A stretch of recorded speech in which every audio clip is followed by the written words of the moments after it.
For as long as I can remember, I've been super into personal development, lifestyle change, just like exploration around habits and intentional living. It goes back a very long time. In fact, I can remember being an 11 or 12-year-old standing in this self-help book section of Borders bookstore in Ann Arbor, Michigan.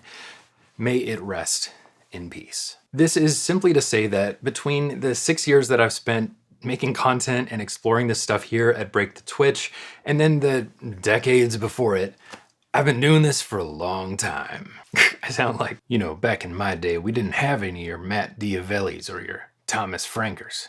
We just had good old Break the Twitch. Through all of those years of personal experimentation and researching and implementing things, I found that there are only two effective ways to sustainably change your life.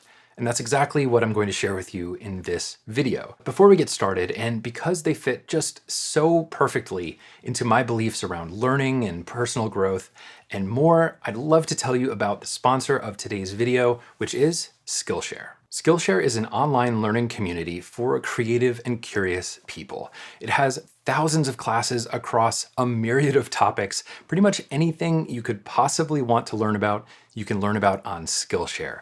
And the annual membership is less than $10 per month. Earlier this spring, when the pandemic first started, I was looking for something to take my mind off of the anxiety of the general situation.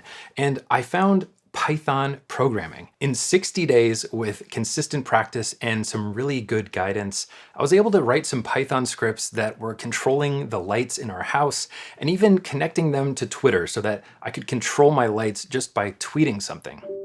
You can check out this really popular class on Python right here in Skillshare. It's only 90 minutes long and it will teach you the fundamentals of Python programming, even if you don't have any experience at all. Whether it's learning Python or DSLR photography so you can finally take some great pictures with that camera you bought a while ago, all of it is available on Skillshare and it's definitely worth checking out. I put a link in the description of this video and the first 1,000 people that click that link will get a free trial to premium Skillshare membership. So definitely check it out at the link, and thanks again to Skillshare for sponsoring this video. It's actually perfect because learning is a wonderful example of these two different methods you can use to change your life in sustainable ways. So what are they? Well, you can change your life slow and steady, or you can burn the bridge. And here's how that works. If you've been with me here at Break the Twitch for any amount of time, you most certainly have heard me talk about the power of small, consistent changes. My favorite quote in the world from Annie Dillard, "How we spend our days is, of course, how we spend our lives." It's the little things we do each day that become who we are. We're no longer just a person who runs. We are a runner. We're not a person who lifts. We are a lifter. We become the things that we do, no matter what. And that's why the first method is so incredibly effective, slow and steady. Because anytime we make a change in our lives, we are breaking out of the status quo. We're breaking out of our comfort zones, what we're used to. And we can only do that at little bits at a time. Imagine if I told you to learn Spanish today. That would be an overwhelming task. In fact, you might not even know where to get started. But if I asked you to just learn how to say hello in Spanish, could you do that? Yes, you absolutely could do that. Hola, right? It's just one word. But it's doing that every single day or most of the days of your life that create a vocabulary in Spanish. Hola, me llamo Antonio, ¿cómo estás?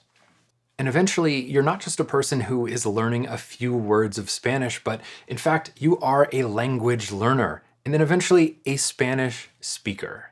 But like I said earlier, there is a second option to create this sustainable change in your life, whether it's learning Spanish or just improving your situation in general. And that is burning the bridge. Based on the example that I gave earlier, where I asked you to just learn Spanish in a day, that's a completely overwhelming proposition, and I can tell you that probably not a whole lot of action would get taken based on that request. But here's where things get different. If we continue using the example from earlier of learning Spanish, burning the bridge would be doing something drastic. Because if you make a big change that is really uncomfortable, it's really hard to sustain it. It's really hard to keep working out when you've been lifting too much weight and your body is too sore. It's overwhelming to try to learn Spanish in a very short period of time.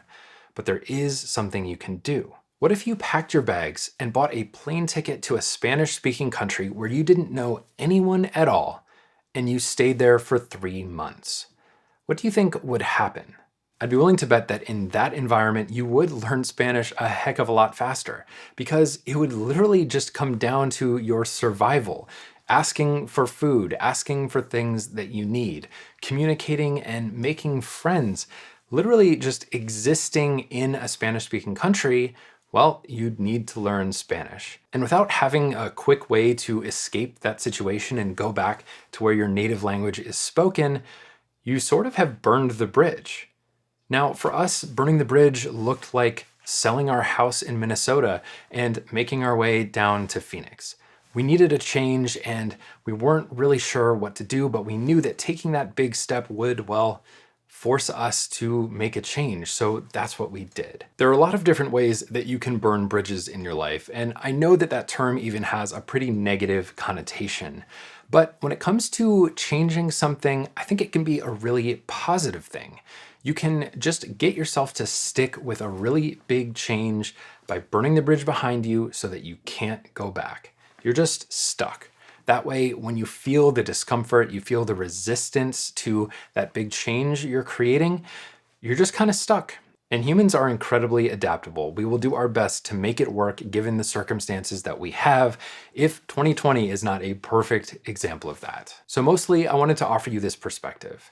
When you change something in your life, which approach are you taking? You can take the slow, steady, methodical route, or you can go big and fast and burn the bridge behind you. But you have to do one of those two things if you really want it to stick. Those week-long detox diets that you see on the cover of magazines at the checkout aisle of the grocery store, where they say you'll lose 14 pounds in 7 days, that is crap. That kind of change is not sustainable. That kind of implementation, it does not work in the methods that we're talking about here. The reality is slow, steady, sustainable change is not very sexy. And if it is sexy, you better do some bridge burning behind you to make it stick. This has been my experience throughout life. It's been one of those two things that ends up creating the most sustainable, lasting change. But I'd love to know your experience and if it reflects that as well. Make sure to leave a comment below this video, and I'd love to hear your take on it. I really appreciate your attention, and if you'd like to see more videos like this on minimalism, habits, attention, focus, and intentional living in general, make sure to subscribe right here on Break the Twitch, and I'll see you soon.